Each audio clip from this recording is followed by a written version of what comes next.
दोस्तों, कहानी के पहले भाग में पढ़ा था रीना की सास लाजवंती कहीं बाहर गई हुई है।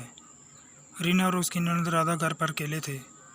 रीना राधा को कमरे में ले जाती है और उससे उसकी उदासी का कारण पूछती है। अब आगे तू मेरा हमसफर भाग दो। रीना, तो दीदी बताओ आखिर बात क्या है? आप मायके में आने के बाद भी इतना उदास क्यों रहती हो? राधा, भाभी आप भी बहुत जिद्दी हो। रीना, वो सब मुझे पता नहीं, बस आप बताओ आखिर बात क्या है? आपको मेरी कसम। राधा को लगता कि अब भाभी को सब कुछ बताना ही पड़ेगा। जब तक नहीं बताऊंगी तब तक ये पूछती ही रहेंगी और फिर राधा अपनी उदासी का कारण बताना शुरू कर देती है। राधा भाभी, उस वक्त मेरी शादी बहुत जल्दी में हुई थी। 15 दिन में सगाई और फिर शादी भी। इतने कम समय में मेरी अनूप से सिर्फ 3-4 बार ही बात हुई थी। पहले मुझे लगता था कि वो काम में ज़्यादा बिजी होंगे, इसलिए फ़ोन नहीं करते। मेरे परिवार वाले भी बहुत खुश थे क्योंकि उनके मुताबिक मेरी शादी एक बहुत ही अच्छे और बड़े ख़ानदान में हो रही थी। रीना, फिर भी क्या हुआ? राधा, फिर शादी हो गई। मुझे अनूप का व्यवहार थोड़ा अजीब लगता था। मेरी हमेशा से यही इच्छा थी कि मेरा पति मुझे जान से ज़्यादा प्यार करे, मेरी हर इच्छा पूरी करे। लेकिन इनका प्यार तो केवल रात के बिस्तर तक रहता है। सुबह होते ही ऐसा लगता है कि मैं इनके लिए अनजान हूँ। इनकी ऐसी हरकतों को देखकर मुझे लगता था कि कहीं इनकी लाइफ में कोई दूसरी लड़की तो नहीं, लेकिन ऐसा कुछ भी नहीं था। फिर रीना, फिर आपने क्या किया? आपको जीजाजी से बात करनी चाहिए थी, आखिर वो आपके पति हैं।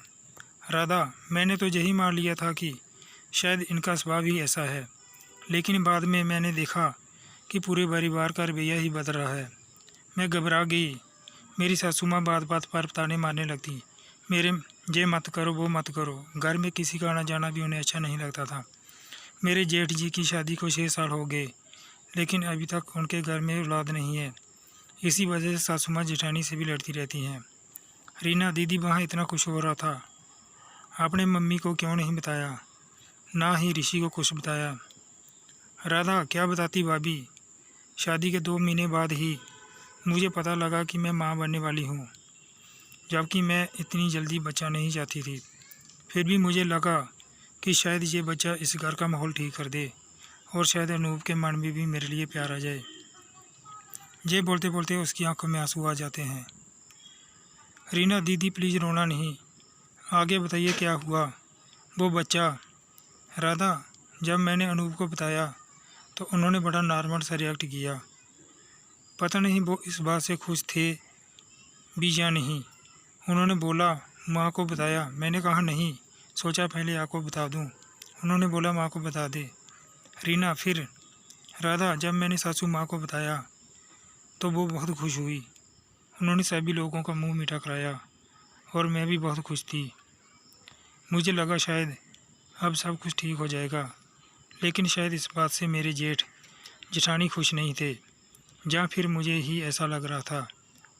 मेरी जेठानी ऐसा लगता था कि वह मुझे कुछ कहना बताना चाहती है। हमेशा डरी हुई और सहमी सहमी सी लगती थी। मैंने कई बार उनसे पूछने की कोशिश भी की। बोलते बोलते अचानक से चुप हो जाती है। रीना दीदी, फिर उसके बाद क्या हुआ? राधा, फिर उन्होंने मेरा अबॉर्शन करवा दिया। रीना, क्या क्या मतलब? दीदी, आखिर क्यों? राधा, क्योंकि हमारे घर एक नन्ही सी परी आने वाली थी और उनको बेटा चाहिए था। रीना और जीजा जी ने इतना बड़ा अनर्थ होने से पहले कुछ भी नहीं सोचा। राधा, क्योंकि उनको भी बेटा ही चाहिए था। रीना, शी, इतना पढ़ा लिखा और शिक्षित परिवार होने के बावजूद भी इतनी घटिया सोच। दीदी, आप इतना चुप कैसे बैठ सकती हो? आपने कुछ किया क्यों नहीं? आपको पुलिस के पास जाना चाहिए था। आप ऐसे कैसे चुप रह सकती हो? राधा, भाभी, मैंने कोशिश की उनके खिलाफ़ जाने की, लेकिन कोई फ़ायदा नहीं हुआ। सबके सब मिले हुए हैं, किसी ने भी मेरी रिपोर्ट नहीं लिखी।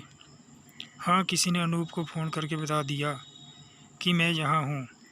वो ज़बरदस्ती मुझे घर ले गए। उन्हें पता चल गया था कि मैं चुप रहने वाली नहीं हूँ। वो मेरी कमज़ोरी ढूंढ रहे थे जिससे वो मेरा मुंह बंद करवा सके। आखिर में मेरी कमज़ोरी मिल गई। राधा, मुझे हमेशा लगता था कि मेरी जेठानी मुझसे कुछ कहना चाहती है। वह हमेशा डरी डरी और गुमसुम सी लगती है। आखिर एक दिन मुझे मौका मिला और मैंने उनसे उनकी घबराहट का कारण पूछ ही लिया।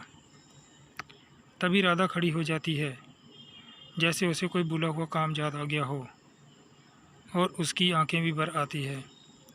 रीना, दीदी बताइए ना, आखिर आपकी जेठानी जी आपसे क्या कहना चाहती थी? राधा, कैसे बताऊं मैं आपको भाभी, मैं कैसे पापी लोगों के बीच में रहती हूँ। उस दिन दीदी ने बताया कि मेरे ससुराल वालों ने उनका भी 3 बार वार्षण कराया था। 3 बार अजन्मी जान को मार डाला उन पापियों ने। इस कारण मेरी जेठानी बिल्कुल टूट चुकी है। ये सुनकर रीना के पैरों तले से ज़मीन खिसक गई, एकदम सुन्न हो जाती है।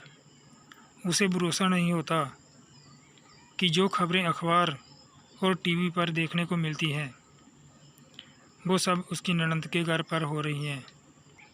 रीना, दीदी आपके ससुराल में इतना कुछ हो रहा है और आप चुप बैठी हो, क्यों दीदी? राधा, क्योंकि उन पापी लोगों को मेरी कमज़ोरी का पता लग चुका है। मेरी जेठानी फिर से माँ बनने वाली है। मेरी सास ने मुझे धमकाया है कि अगर मैंने किसी को कुछ भी बताया तो वो इस बच्चे को भी मार देंगे, और अगर मैंने अपना मुंह बंद रखा वो इस बच्चे को इस दुनिया में आने देंगे। मेरी जेठानी मुझसे हर दिन विनती करती है कि मैं उन लोगों के खिलाफ़ ना जाऊं। अगर मैंने ऐसा कुछ किया तो कुछ भी गलत हो सकता है। इसलिए भाभी, मैं चुप हूँ। एक बार इस बच्चे का जन्म हो जाए, फिर मैं इन पापी लोगों के खिलाफ़ सब सबूत इकट्ठे करूँगी और इन लोगों को पुलिस के पास ले जाऊँगी। रीना, अच्छा दीदी, क्या गारंटी है कि इस बच्चे के जन्म हो जाने के बाद ये लोग इस बच्चे को कोई नुकसान नहीं पहुंचाएंगे? राधा, नहीं पहुंचाएंगे भाभी। वो लोग इज्जत की चादर ओढ़ने वाले पापी लोग हैं। आस पड़ोस और रिश्तेदारों के सामने वो एक इज्जतदार और ख़ानदानी परिवार का दिखावा करते हैं। दिखावा ही सही, लेकिन इस बच्चे के जन्म हो जाने के बाद वह इसे कोई नुकसान नहीं पहुंचाएंगे। रीना, लेकिन दीदी, इन लोगों को इस तरह नहीं छोड़ सकते। हमें कुछ तो ज़रूर करना होगा। राधा, भाभी, आप बहुत खुश नसीब हो जो आपको अपना हमसफ़र खुद चुनने का मौका मिला, और मैं एक बदनसीब हूँ जिसके हमसफ़र को इस शब्द का अर्थ भी नहीं पता।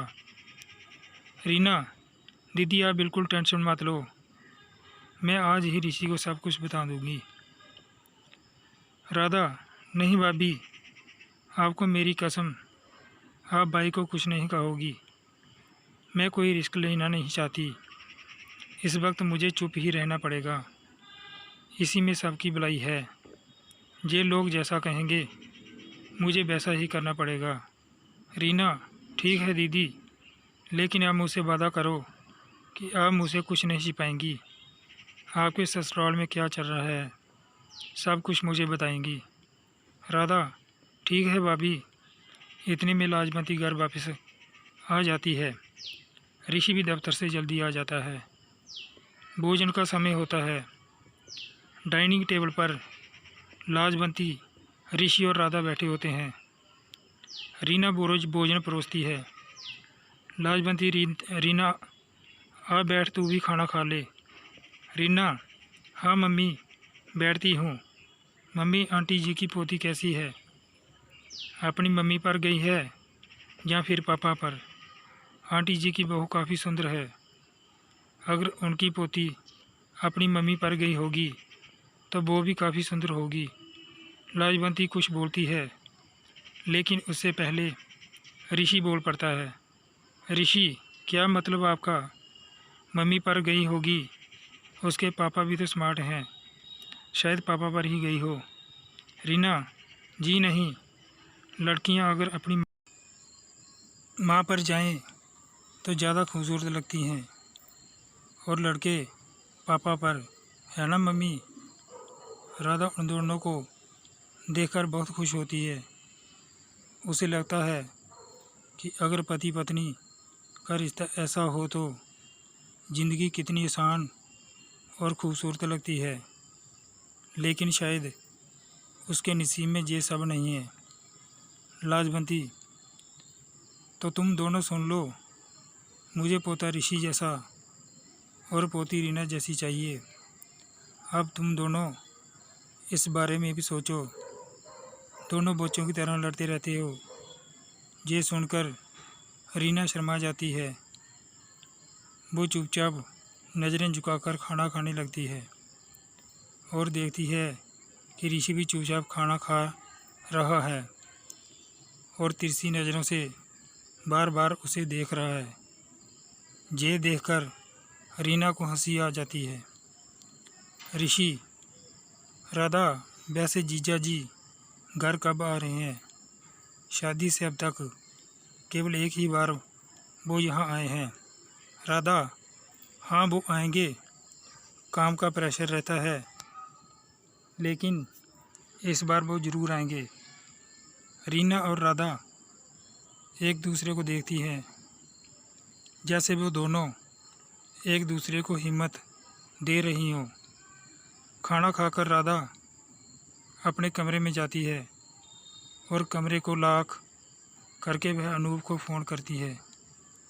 बेल जाती है, लेकिन कोई फ़ोन रिसीव नहीं करता। राधा फिर फ़ोन करती है। इस बार अनूप फ़ोन उठा लेता है।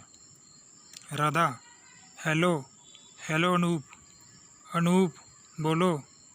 राधा, तुमसे एक ज़रूरी बात करनी है।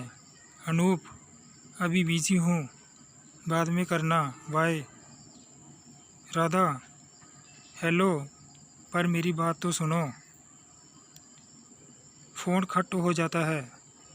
वो बिस्तर पर बैठ जाती है और उसकी आंखों में आंसू आ जाते हैं, लेकिन किसी तरह से वो अपने आप को शांत कर लेती है।